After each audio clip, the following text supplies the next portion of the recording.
కదా.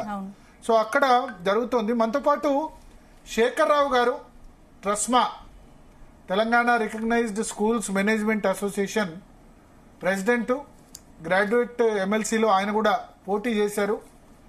చాలా మంది ప్రైవేట్ టీచర్స్ ఆయనకు సపోర్ట్ కూడా చేశారు. సో ఒకసారి కౌంటింగ్ ట్రెండ్ ఎట్లా ఉంది, ఎందుకంటే గ్రాడ్యుయేట్ సంబంధించి ఇంకా చెల్ల నోట్లు కౌంట్ చేయడం ఉంది, చెల్ల నోట్ల తర్వాత స్టార్ట్ చేయాలి. సో ఈ రాత్రి 10-11 తర్వాతే కౌంటింగ్ స్టార్ట్ అవుతుంది.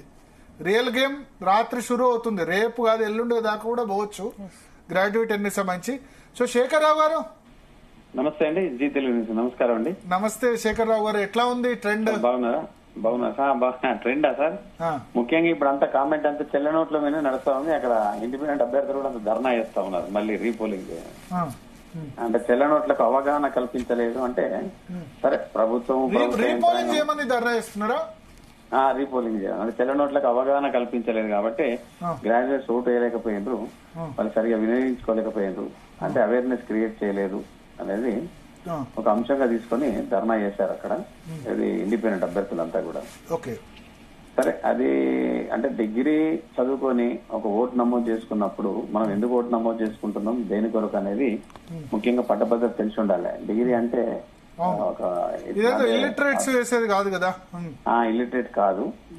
నెక్స్ట్ ఏంటంటే ఎక్కడో ఒకడ ఏదో ఒక వర్క్ చేస్తుండొచ్చు, అంటే ఏదన్నా ప్రైవేట్ ఉద్యోగమా లేకపోతే గవర్నమెంటా. ఈవెన్ ప్రభుత్వ ఉపాధ్యాయులు కూడా 1000 ఓట్లు చెల్లలేదు. ఇప్పుడు కరీంనగర్ లో 1000 ఓట్లు చెల్లలేదు, అట్లా నల్గొండ కూడా చెల్లలేదని కనబడతా ఉన్నది. అంటే ఒక ఉపాధ్యాయుడు అయి ఉండి కూడా అంటే పిల్లలకి చదువు చెప్తున్న తరుణంలో అంటే ఏం చదువు చెప్తున్నాం అనేది మనకి అక్కడ కనబడుతుందా? పిల్లలకు ఉపాధ్యాయులు ఉపాధ్యాయుల ఓట్లు 1000 చెల్లకపోవడం, ఇక్కడ గ్రాడ్యుయేట్స్ లో అయితే మరీ ఎక్కువ. అవగాహన ఏం కలిగింది అంటే నేను అర్థం చేసుకున్నది ఏంటంటే ఓటు నమోదు చేసుకోవాలి, ఎంతో కొంత మనకు డబ్బు ఇస్తాడు, ఆ డబ్బును 5000, 4000, 3000 తీసుకోవడం, లేదా ఎక్కడన్నా పార్టీలు అంటే ఏదైనా పార్టీలు పెడితే దాని మీదనే కాన్సన్ట్రేట్ చేసినారు. కానీ ఓటు సెలక్షన్ అనేది అంటే ఓటును ఎవరికి వేయాలి, ఏ అభ్యర్థి చాలా బాగుంటాడు, నేను ఎక్కడ ఓటు వేయాలి, ఆ ఓటేసే విధానం దాని యొక్క ప్రక్రియను తెలుసుకోలేకపోయినారు. ఇంకొకరు అవగాహన చేసారు ఎందుకు? ఇప్పుడు నేను ఓటు నమోదు చేసుకున్నా, నేను వెళ్తా ఉన్నా, నన్ను ఎవరో ఒకరు వచ్చి అవేర్నెస్ క్రియేట్ చేశాను. ఆ అవేర్నెస్ లో నేను ఓటు వాళ్ళకు గ్రాడ్యుయేట్ అని ఒక ఫోటో, దానికి సంబంధించిన ఆధార్ కార్డు, లేదా మన ఓటర్ ఐడి కార్డు, దానికి సంబంధించింది అంటే మెయిల్ ఐడి, ఇట్లాంటివి అన్ని ఇచ్చినాం మనం. ఫోన్ నెంబర్ అంతా కూడా ఇచ్చినాం. ఫోన్లలో కూడా అవేర్నెస్ జరిగింది, అన్ని గ్రూపులలో కూడా జరిగింది. ప్రతి ఓటర్ కూడా ఇట్లా వేయాలనేది కూడా అవగాహన అన్ని టీవీలలో అన్ని రకాల అభ్యర్థులు కూడా చెప్పారు. మరి దాన్ని ప్రధానమైన అంశంగా తీసుకోకుండా మనం బూత్కి వెళ్లే ముందు కనీసం అట్లీస్ట్ రేపు ఎలక్షన్ ఉంటుందని ఇలా రాత్రి అన్నా కనీసం సాయంత్రం అన్నా నేను ఎలా వేయాలనేది కూడా తెలుసుకోవాల్సిన అవసరం ఉంటుంది. ఇప్పుడు ఎలా వేయాలి, ఎందుకు వేయాలి, ఎవరికి వేయాలి అనే అవగాహన కనుక చేసుకొని పక్షంలో ఇప్పుడు వాళ్ళు వచ్చి ఏం చేస్తారు, రేపు గెలిపోయింది డబ్బు ప్రభావం, మధ్య ప్రభావం. ఇప్పుడు సార్ ఆ చెల్లని ఓట్లలో మెజారిటీ మీకు ఏం కనిపిస్తున్నాయి? రోమన్ అంకెల్లో వేసింది కనిపిస్తుందా, లేకపోతే కామెంట్స్ రాసినవి కనిపిస్తుందా? అన్ని ఇప్పుడు నాకు రైతు బంధు రాలేదని, ఈ ప్రభుత్వం వేస్ట్ అని, లేదా 01 అని పెట్టడం, లేదా రైట్లు పెట్టడం, లేదా 56 కామెంట్స్ చేసిన వాళ్ళు ఎంతమంది ఉన్నారు నాకు రైతు బంధు రాలేదని? చాలా మంది ఉన్నారు. అలా వెనక రాసిండ్రు, ముంగట కరెక్ట్ చేసిండ్రు కానీ బ్యాక్ సైడ్ రాసిండ్రు రైతు బంధు రాలేదు, మాకు ఇంకేదో రాలేదు, ఇంకేదో రాలేదు అని. ప్రభుత్వం బ్యాలెట్ మీద రాస్తే కౌంట్ కాదు అన్నది వాళ్ళకి తెలియదు. అంటే తెలిసినా కూడా చేయొచ్చు, ఎందుకంటే నా ఓటు చెల్లకున్నా పర్లేదు. కానీ నేను ఈ అంశాన్ని రాసిన అనేది అంటే దీని వల్ల నాకేదో ఎక్కువ మంది కామెంట్స్ ప్రభుత్వానికి వ్యతిరేకంగానే పెట్టారా? అట్లే పెట్టిండ్రు. దానివల్ల ఏమొచ్చింది? ఏం రాలేదు, ఓటు చెల్లకుండా పోయింది. రెండోది దానివల్ల ఇప్పుడు ఏమైనా అడ్వాంటేజ్ వస్తుందా? ప్రభుత్వం ఏమన్నా దానిపైన కీలక అంశం తీసుకొని ఇప్పుడు రైతు బంధు చేస్తుందా? ఇప్పుడు దానికి మన ప్రధానమైన రైతు బంధు పెద్ద విషయం. ఓకే, గ్రాడ్యుయేట్ కోరుతున్న విషయం ప్రభుత్వానికి చెప్పగలిగారు, కానీ అదే సేమ్ టైమ్ లో తాము వేసిన క్యాండిడేట్ ఓటు వేస్ట్ అయింది కదా. ఓటు వేస్ట్ అయింది. వాళ్ళు కూడా ఓటు అంత దూరం వచ్చి లైన్ లో నిలబడి ₹2 ఖర్చు పెట్టుకుని వచ్చి దానివల్ల వచ్చే లాభం ఏంటి? ప్రభుత్వం ఏమైనా చర్యలు తీసుకుంటారు దానిపైన ముందుకెళ్తుందా? ఎన్నో రోజుల నుంచి ప్రభుత్వాన్ని అడుగుతూనే ఉన్నారు కదా. ఈ ఓటు బ్యాలెట్ ద్వారా బ్యాక్ సైడ్ రాయడం వల్ల వచ్చే నష్టం, వచ్చే లాభం ఏంటి? నష్టమే. కానీ క్యాండిడేట్ కనుక వాళ్ళు అనుకున్న క్యాండిడేట్ కు ఏదైతే అనుకున్నారో వాళ్ళ మనసులో, ఆ మనసులో అనుకున్న దానికి కనుక ఓటు వేస్తే అప్పుడు ఓటు ద్వారా తెలియజేస్తే బాగుంటుండే తన డిమాండ్. అది ఓటే ఆయుధం కదా, ఓటే భవిష్యత్తు కదా. ఓటే భవిష్యత్తు, ఓటే ఆయుధం. చాలా మంది చాలా రకాల నేను చెప్పా, మీరే మీ భవిష్యత్తు, మీ ఓటు మీ భవిష్యత్తు, మీ ఓటు మీ యొక్క ఆయుధం. సో రోమన్ అంకెల్ వేసిన వాళ్ళు ఉన్నారు, 01 కాకుండా 01, 02 అని పెట్టిన వాళ్ళు కూడా ఉన్నారు, టిక్కులు పెట్టిన వాళ్ళు ఉన్నారు. టిక్ కూడా పెట్టారు. ఓకే, టిక్ పెట్టిన ఇంకోటి ఇప్పుడు ఫర్ ఎగ్జాంపుల్ 47 అక్కడ 1 అయ్యాక 47 నెంబర్ వేసాను. అచ్చా, ఓకే, 47 వేసాను. 47 పక్కన 47 వేసారు. వేసాను. దాని అర్థం ఏంది? నెంబర్ 1 వేయాలి కానీ 47 తర్వాత 1, 2, 3, 4 రాయకుండా డైరెక్ట్ గా 47 వేస్తే అది కౌంట్ కాదు కదా. కాదు అది. అట్లా కూడా ఇంకా మీకు 1 వేసారు, వేసిన తర్వాత 3 వేసారు, 2 ఎవరికి ఇవ్వలే. ప్రియారిటీ అనేది కంపల్సరీ ఇవ్వాలి. 2 ఇవ్వలేదు, లేదా 4 ఇవ్వలేదు, డైరెక్ట్ 5 వేసారు. అట్లా ఆ రకంగా ఓటును ఇక గ్రాడ్యుయేట్ ఓటును ఇప్పటికీ కూడా ఎలా వేయాలి, దీన్ని ఎలా కౌంటింగ్ చేస్తాం అనేది ఇప్పటికి కూడా తెలుసుకోకుండా ఓటు నమోదు చేసుకుని ఇలా ఇది సమయం వేస్తూ ఇప్పుడు అధికారులు కూడా ఈ తెల్ల నోట్ల పైన కాన్సన్ట్రేట్ చేస్తున్నారు. ఆ యంత్రాంగం అంతా కూడా సమయం వేస్ట్, క్యాండిడేట్లు డబ్బులు ఇచ్చిన వాళ్ళే డబ్బులు కూడా వేస్టే. డబ్బులు ఇప్పుడు అందరికి వాళ్ళకి కూడా డబ్బులు ఇచ్చారు పాపం. ఇప్పుడు అక్కడ డబ్బుల ప్రభావం అయితే అధికంగా చూపిస్తుంది. అంటే ఇలా మనము పట్టభద్రులమ్మ ఇంటి కూడా 1,000-1,500 రూపాయలు తీసుకొని రేపు వీళ్ళు ఏమని అడుగుతారు పని. మళ్ళీ వాళ్ళు వెళ్తే కూడా ఖచ్చితంగా దొరకరు. రెండోది వాళ్ళు పని కూడా చేయరు.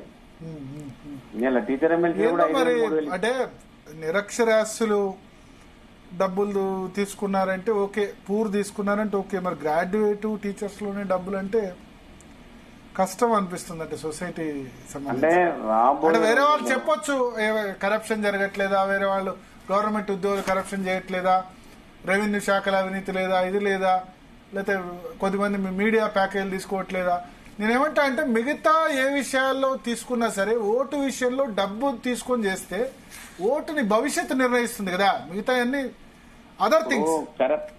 సార్ కరప్షన్ అంటున్నాం. కరప్షన్ ఎందుకు వచ్చింది? ఓటు అమ్ముడు పోతేనే కదా.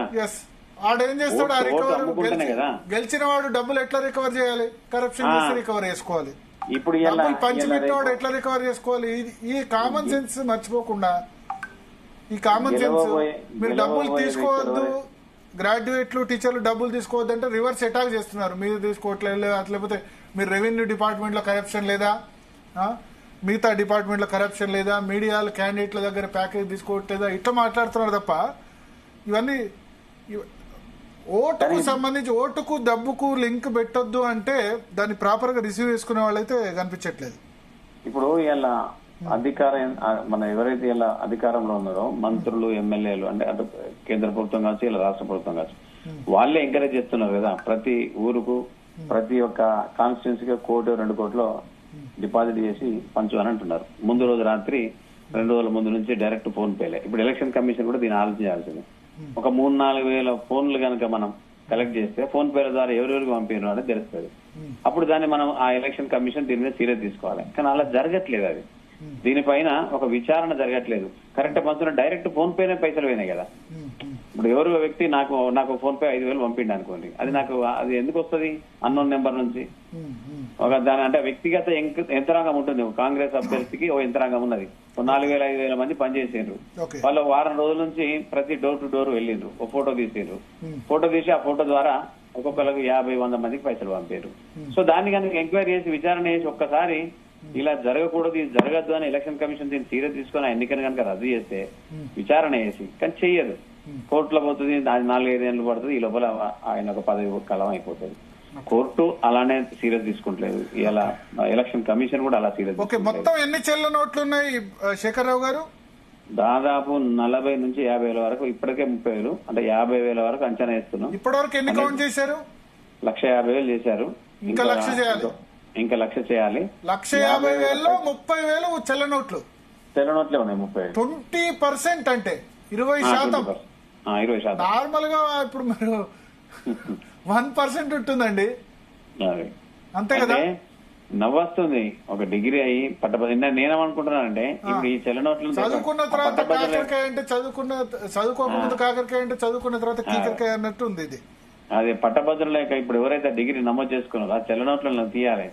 అసలు వాళ్ళు డిగ్రీలో ఎట్లా చదివారు, ఏం చేసిండ్రు, ఎందుకు ఓటేస్తున్నారు, దేని కొరకు ఓటేస్తున్నారు, అసలు వాళ్ళకి అవగాహన లేకుండా అంటే రావడం కేవలము ఈ ఓటు నమోదు చేసుకున్నంత నాకు అనిపించింది ఏంటంటే ప్రియారిటీ వాళ్ళు ఇచ్చింది కేవలం ఎంతో కొంత అంటే ప్రచారం జరిగింది కదా 4-5 నెలల నుంచి 5,000 3,000 ఇస్తారు, మాకు ఆ పైసలు వస్తాయి, దానికే మేము ఓటేస్తున్నాం అనే ఆలోచనతో వాళ్ళు ఓటు నమోదు చేసుకున్నారు. దాని కొరకే ప్రియారిటీ ఇచ్చారు, కానీ అభ్యర్థికి ప్రియారిటీ ఇవ్వలే. ఎవడు సేవ చేస్తాడు, ఎవడు సర్వీస్ చేస్తాడు, ఎందుకోసం వీళ్ళు వచ్చారు, అసలు పట్టభద్రులు ఎవడికి అవసరం ఆ యొక్క ఎమ్మెల్సీ. ఇది ఓన్లీ పునరావాస కేంద్రంకే పనిచేస్తుందని నేను మొదటి చెప్తున్నా. ఇప్పుడు కూడా అదే జరగబోతున్నది. కానీ ఇక్కడ ముఖ్యంగా ప్రైవేట్ ఉద్యోగులు కూడా పునరావాసం అయితే మీరు కూడా పోటీ చేశారు.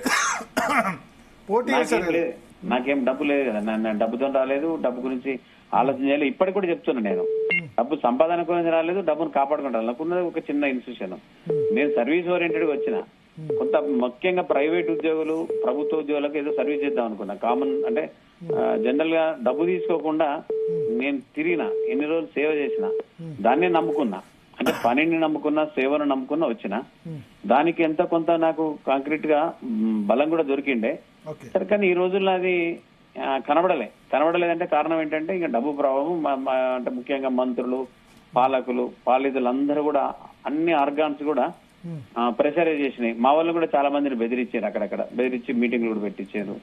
మీ బల్లెట్లు నడుస్తాయి అన్నారు. అనేక రకాలుగా 1,50,000 ఓట్లు చెల్లనోట్లు.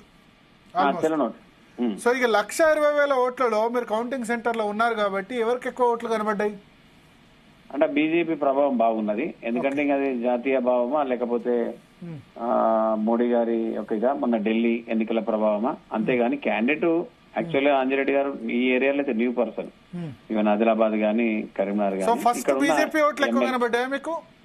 బీజేపీకి కొంత ఎక్కువగా ప్రాధాన్యత ఉంది. తర్వాత సెకండ్ కాంగ్రెస్ కనబడుతున్నది.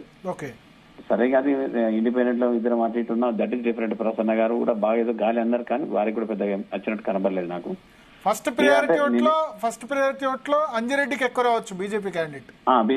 బీజేపీ ఇప్పటి వరకు దాదాపు 1,50,000 కౌంట్ చేసిన దానిలో 30,000 చెల్లని తీసేస్తే 1,20,000 ఎక్కువ అంజిరెడ్డికి కనబడ్డాయి మీకు. అంజిరెడ్డి గారికి కనబడ్డాయి. దాదాపు ఎంత పడచ్చు సార్ 1,20,000లో? పడచ్చు, మంచిగా 40,000 దాకా, 40,000 పైచలకు ఉండొచ్చు. 40,000. ఓకే. అంటే అనుకుంటున్నా నేను. కాంగ్రెస్ కి ఎన్ని పడచ్చు? 30,000-35,000 దాకా పడచ్చు. కాంగ్రెస్ దగ్గరలో 30,000-35,000. ప్రసన్న హరికృష్ణకు 15,000 దాకా ఉండొచ్చు. ఓకే. సో చాలా వెనకంజలోనే ఉన్నారు ప్రసన్న హరికృష్ణ. అంటే అంత ర్యాపిడ్ అని లేదు, అంటే ఖచ్చితంగా గెలిచే అవకాశాలు ఉన్నాయని మెండుగా చెప్పారు. కానీ బీసీ నినాదము, బీఎస్పీ, బీఆర్ఎస్ కూడా ఇంక్లూడింగ్ చేయడం, ఇవన్నీ అనుకున్నారు, కానీ అవన్నీ పనిచేయలే. అంటే వారి ప్రభావం సెకండ్ ఓట్లో మరి చెప్పలేము ఎట్లుంటాయి అనేది. ఫస్ట్ ఓట్లు అయితే ప్రభావం బీఎస్పీ ప్రభావం కానీ, బీఆర్ఎస్ ప్రభావం కానీ, బీసీ నినాదం కానీ. ఎందుకంటే అవన్నీ కనబడితే బీజేపీ కనబడదు కదా అంత ముందులో. అంటే కాకపోతే కొంత కుల ప్రభావం కూడా పనిచేసింది ఇలా. ఓకే. రెడ్డి సంబంధించా? హలో, కుల ప్రభావం అంటే